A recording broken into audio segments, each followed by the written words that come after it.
Hi, my name is Danielle Vaughn, and here's my speech on elder American abuse. Here's my audience: Douglas Vaughn and Joshua Shoulders, Helen Campbell, and Joanne Vaughn.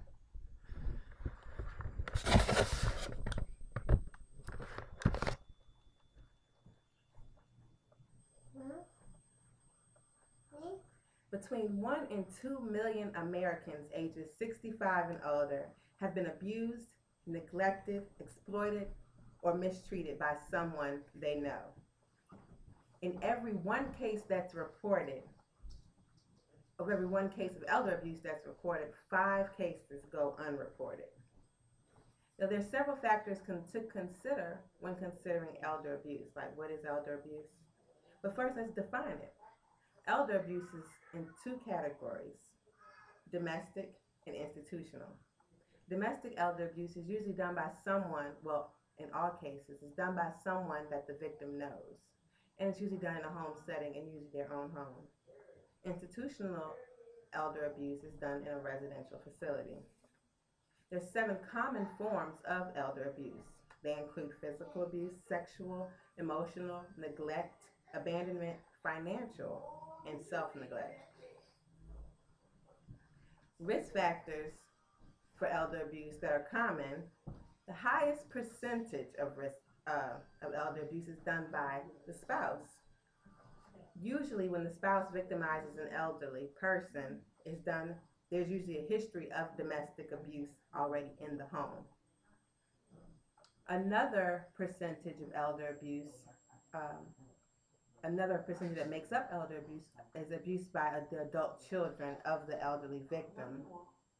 Usually this adult child is dependent upon the victim and is suffering from alcohol or drug abuse or some sort of dysfunctional um, personality. Isolation, which is usually done in someone else's home, where they show the victim a lot of neglect, is in their own home, in the abuser's home. It is evident that our society has become corrupt, broken down, and rejecting of God when we, the younger generation, no longer respect our elders. Isaiah 3:5. A lot of abuse cases, especially the non-reported abuse cases, come from lack of knowledge and training.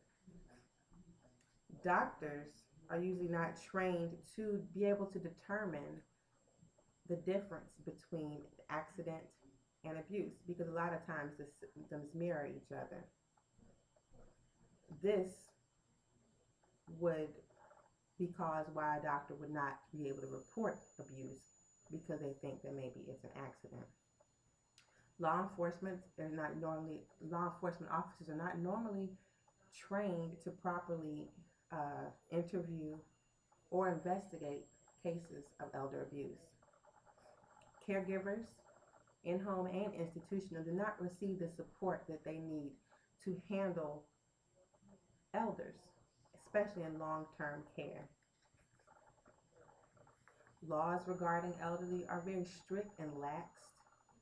Because of this, lack of training, it's very easy to understand why our laws would not be as strict, because it's something that we do not know.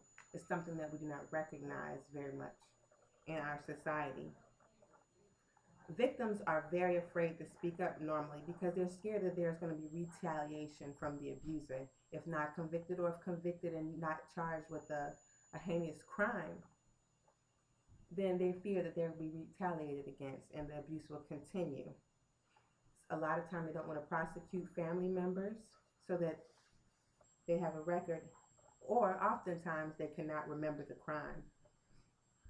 It is our duty as society and as Christians to uplift and respect our elders by ensuring that they are properly cared for. There are preventative measures to promote proper care and treatment, building relationships between agencies and law enforcement, support advanced training for all areas of caregiving skills in home and institutional